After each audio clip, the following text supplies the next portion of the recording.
नमस्कार,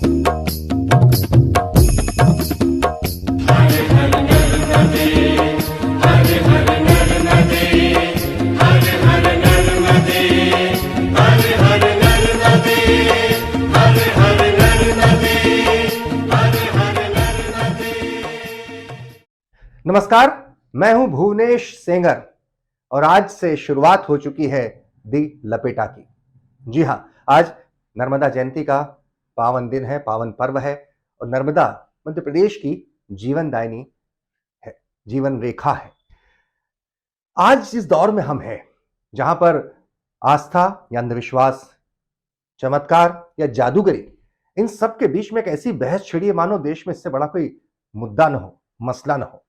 लेकिन अगर सनातन आस्था के उस चिर प्रवाह को आपको कहीं जीता जागता महसूस करना है तो नर्मदा के तट पर आइए। आपको महसूस हो जाएगा कि जो संस्कृति हजारों साल से जिस आस्था के बलबूते पर टिकती है और उसका वो सतत प्रवाहशील होती है, वो है मां नर्मदा का तट। और वो आस्था है उन कोटि कोटि जन की जो मां नर्मदा में आस्था रखते हैं। जी हां, महसूस होगा आज का दिन है। हम आपसे अपील करेंगे कि आप हमें लाइक करें, सब्सक्राइब करें। आज से द लपेटा पर तमाम खबरों का, विश्लेषण का, विचारों का, विमर्श का, अनूठी खबरों का, सबका दौर शुरू होगा। और सबसे पहले आइए देखते हैं और जानने की कोशिश करते हैं कि हजारों साल की किंवदंतियों में बसे मां नर्मदा के उन 7 रहस्यों को।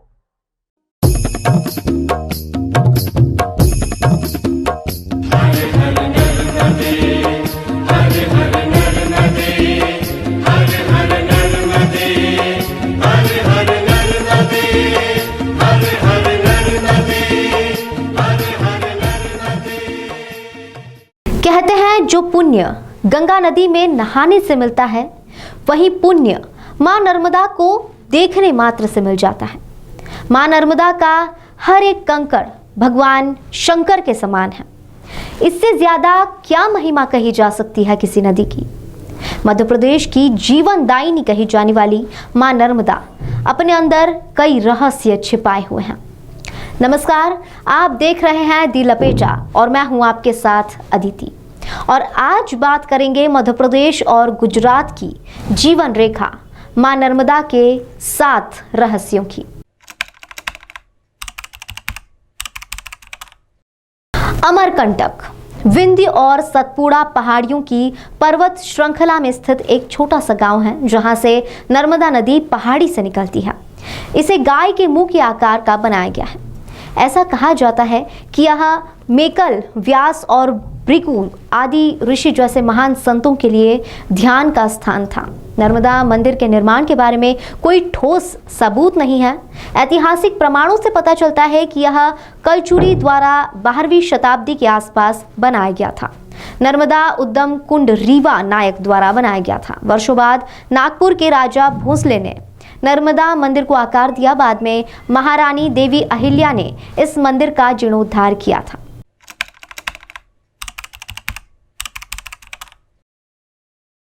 कहा जाता है कि एक बार सभी देवताओं के साथ ब्रह्मा विष्णु मिलकर भगवान शिव के पास आए, जो कि अमरकंटक यानी मेकल पर्वत पर समाधिस्थ थे। वे अंधकासुर राक्षस का वध कर शांति सहज समाधि में बैठे थे। देवताओं ने उनसे निवेदन किया कि प्रभु, हम देवता भोगों में रत रहने से बहुत से राक्षसों का वध करने के कारण हमने अनेक पाप किए हैं। उनका निवारण कैसे होगा? आप ही कुछ उपाय बताइए। तब शिवजी की भ्रुकुटी से एक तेजोमय पसीने की बूंद पृथ्वी पर गिरी और कुछ ही देर बाद एक कन्या के रूप में परिवर्तित हो गई। उस कन्या का नाम नर्मदा रखा गया। क्या आप जानते हैं कि नर्मदा नदी के हर एक कंकड़ को भगवान शंकर के समान माना गया है? लेकिन इस वरदान के पीछे क्या रहस्य है, आइए जानते हैं। पौराणिक कथा के अनुसार प्राचीन काल में नर्मदा नदी ने बहुत सालों तक तपस्या करके भगवान ब्रह्मा जी को प्रसन्न किया था। इसके बाद उन्होंने नर्मदा नदी को वर मांगने के लिए कहा था। कहते हैं कि उस समय नर्मदा नदी ने ब्रह्मा जी से गंगा के समान होने का वर मांगा था। लेकिन ब्रह्मा जी ने उन्हें कहा कि अगर कोई दूसरा देवता भगवान शिव की बराबरी कर ले, कोई दूसरा पुरुष भगवान विष्णु के समान हो जाए, कोई दूसरी नारी माता पार्वती की समानता कर ले तो कोई दूसरी नदी भी गंगा के समान हो सकती है। ब्रह्मा जी की यह बातें सुनकर नर्मदा नदी उनके वरदान का त्याग करके काशी चली गई। वहां पिलपिलार्थ में नर्मदा नदी ने शिवलिंग की स्थापना की और तपस्या करने लगी। उनकी तपस्या से प्रसन्न होकर भगवान शिव ने उन्हें वर मांगने के लिए कहा। तब नर्मदा नदी ने कहा कि बस आपके चरणों में मेरी भक्ति बनी रहे।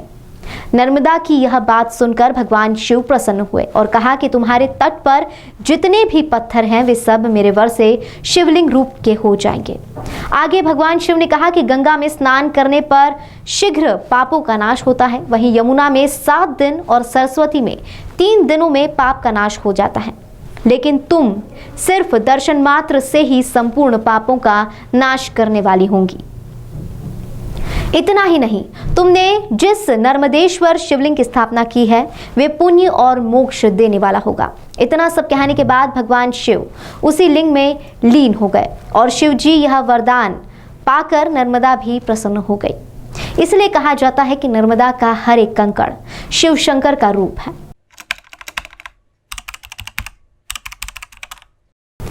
इस नदी से जुड़ी एक और पौराणिक कथा है। राजकुमारी नर्मदा राजा मेखल की पुत्री थी।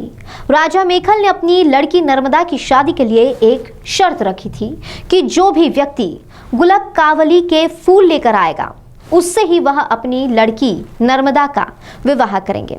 इस शर्त को राजकुमार सोनभद्र ने पूरा किया, जिसके नर्मदा का विवाह उनसे तय हो गया। लेकिन राजकुमारी नर्मदा ने राजकुमार सोनभद्र को देखा नहीं था, लेकिन उनकी वीरता और सौंदर्यता के कई किस्से सुने थे और इसी वजह से राजकुमारी नर्मदा सोनभद्र से प्रेम करने लगती थी। एक दिन नर्मदा ने अपनी दासी जूहिला के हाथ राजकुमार सोनभद्र को प्रेम पत्र भिजवाया। दासी जूहिला ने इस कार्य को करने के बदले राजकुमारी के कपड़े मांगे और राजकुमारी के कपड़े पहनकर जूहिला राजकुमार सोनभद्र के पास चली गई। जूहिला के मन में राजकुमार को देखकर खोट आ गई और जिसके कारण उसने अपने असली स्वरूप के बारे में नहीं बताया। सोनभद्र ने धोखे में जूहिला को ही राजकुमारी मान लिया। जब काफी वक्त बीत गया फिर भी जूहिला नहीं लौटी तो राजकुमारी नर्मदा से रहा नहीं गया और खुद राजकुमार सोनभद्र के कक्ष तक चली गई। जब उसने जूहिला तथा सोनभद्र को साथ में देखा तो वह गुस्से से लाल हो गई और फिर कभी वापस न आने के लिए पलट गई।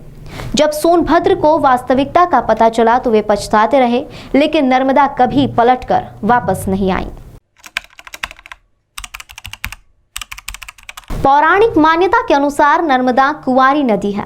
इसकी परिक्रमा की जाती है। इसे नाव से पार नहीं किया जाता। कभी भी नर्मदा जी को पार नहीं करना चाहिए। जहां नर्मदा जी में टापू हो गए वहां भी नहीं जाना चाहिए, किंतु जो सहायक नदियां हैं नर्मदा जी में आकर जो मिलती हैं उन्हें भी पार करना अगर आवश्यक हो तो केवल एक ही बार पार करना चाहिए। नर्मदा के जल का राजा है मगरमच्छ, जिसके बारे में कहा जाता है कि धरती पर उसका अस्तित्व 25 करोड़ साल पुराना है। मां नर्मदा मगरमच्छ पर सवार होकर ही यात्रा करती है। नर्मदा घाटी में डायनासोर के अंडे भी पाए गए हैं और यहाँ कई विशाल काय प्रजातियों के कंकाल भी मिले हैं। छत्तीसगढ़ के बस्तर जिले में तो कई गुफाएं हैं। एक गुफा में 10,000 वर्ष पुराने शैल चित्र मिले हैं।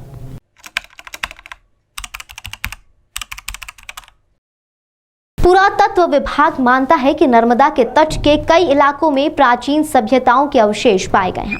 विश्व की प्राचीनतम नदी सभ्यताओं में से एक नर्मदा घाटी की सभ्यता का जिक्र कम ही किया जाता है, जबकि पुरातत्ववेत्ताओं अनुसार यहाँ भारत की सबसे प्राचीन सभ्यता के अवशेष पाए गए हैं। नर्मदा घाटी के प्राचीन नगरों की अगर बात करें तो महिष्मती यानी महेश्वर, नेमावर, हतोदक, त्रिपुरी, नंदीनगर, भीमबेटका आदि ऐसे कई प्राचीन नगर हैं जहां किए गए उत्खनन से उनके 2200 वर्ष पुराने होने के प्रमाण मिलते हैं।